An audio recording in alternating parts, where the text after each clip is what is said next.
Hi guys! Good morning! So, alalobat akong battery. So, today is the next day and this is our final nga full day kasi bukas ng umaga, maaga din kaming aalis dito kasi alauna yung flight namin dun sa Aklan. Aklan ba? Yeah, Aklan na ibang airport. Kalibo, Aklan na airport and malayo yun dito, mga 2 hours. So, kailangan din namin maaga umalis. So, ngayon talaga yung full day namin pero hindi na siya full day kasi ayun, nalubat na talaga. Pero ayun, late din kaming nagising kasi nag-inuman pa kaninang madaling araw and ayun, parang alauna na kami natulog. So, yun. And today, may mga activities kami na gagawin. Hindi pa final talaga pero for sure meron kaming gagawin. And then, maliligo sa beach kasi hindi pa kami nakakaligo doon. And ayun, ang sakit ng likod ko. Aray. So, ayan, nakapag-bihis na kami. Ano lang ako, nag 2-piece lang kami and then nag-shorts pang takip ng bilbil. Akong ilok ba? Yan! Maghahanap muna kami ng breakfast place or parang brunch na din. Tapos, tinanggal ko yung buhok ko. Kasi ang sakit sa ulo, sobrang higpit nung pagkaka-braid.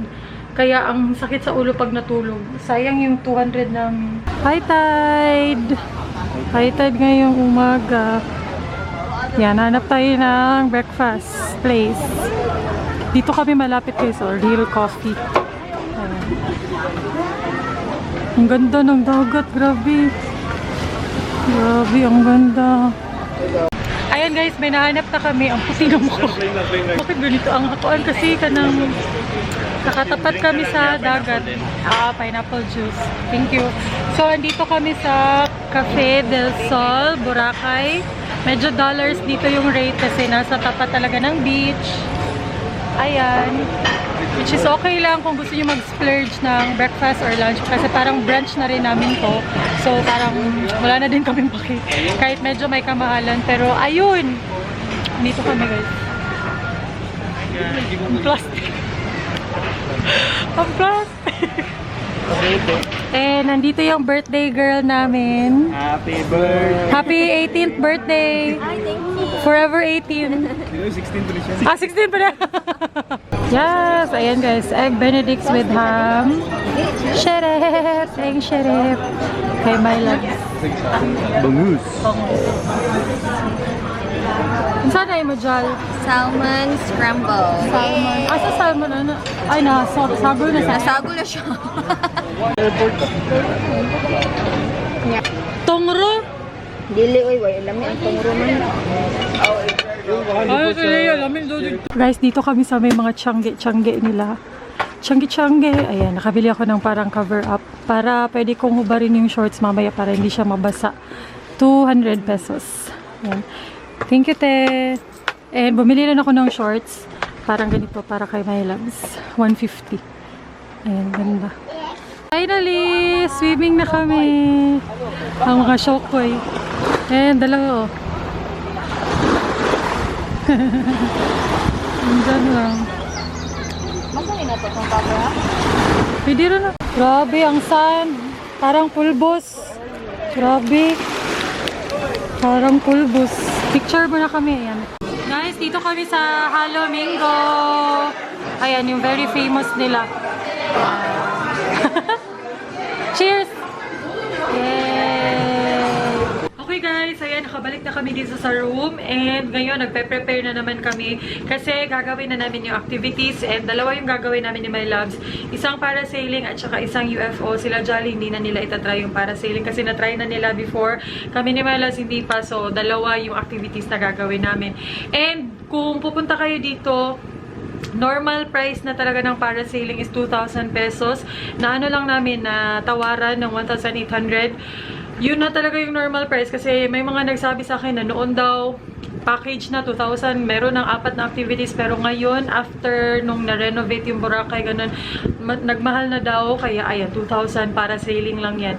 Pero kung tatawaran nyo talaga 1,800, yung UFO naman 600 pesos, yung helmet diving 600 pesos which is hindi namin nagawa kasi late na kaming nagising.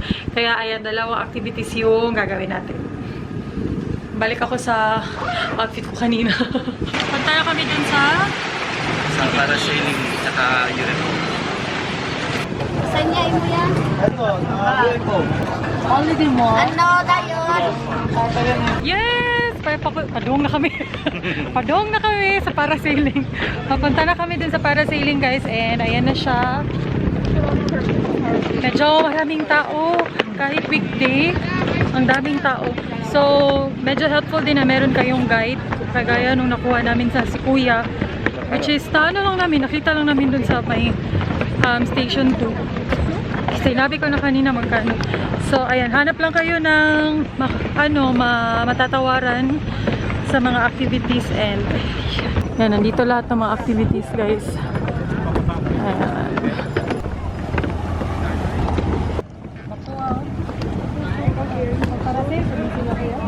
Ewan ko ano yung laro. Sabay lang. Hawa ka kayo yan.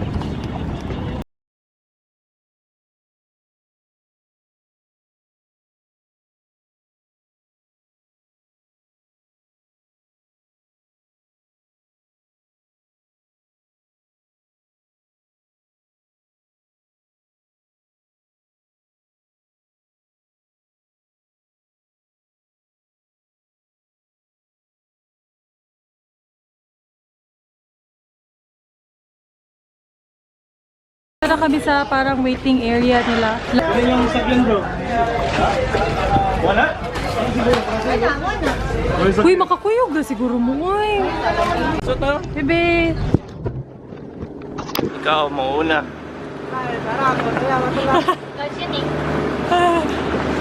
Kaya yung bag, iba na.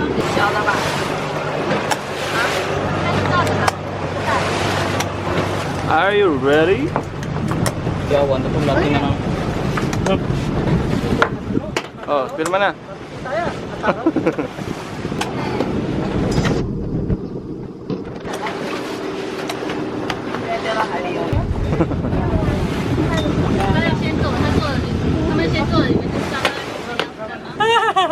Nagpino lang.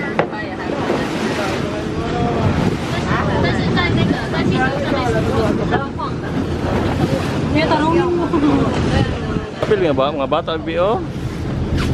Oh, di nga sila takot. oh my God! Hala, my loves! Mabakat na gyud ko! Ang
Okay, second activity, UFO!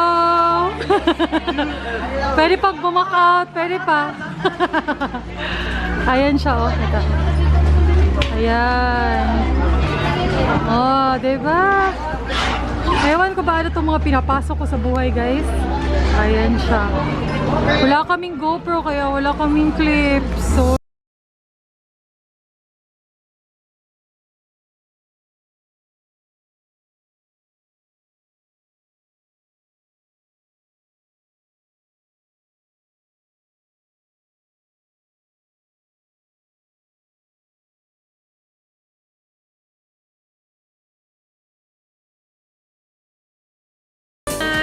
nandito na kami sa Datalipapa para kumain ng dinner. Naghahanap kami ng seafood for our last night here in Boracay. Daming seafood. Crabs nila. Yeah, sarap nito. Nana. Prawns, manggod na mo ng mahal. Guys, andito na yung food.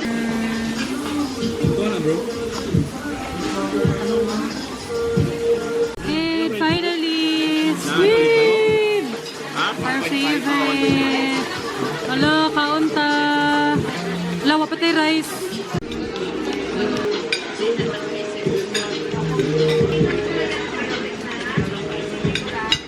First bite, hindi mo ang shrimp. Gabi, tambo ka sa shrimp eh.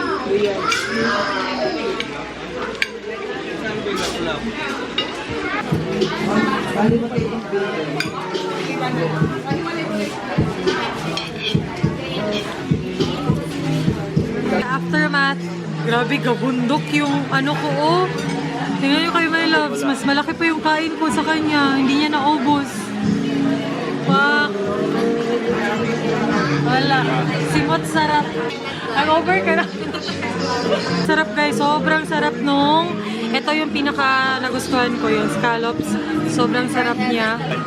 Squid, sobrang sarap din ng squid. And then shrimp, masarap din.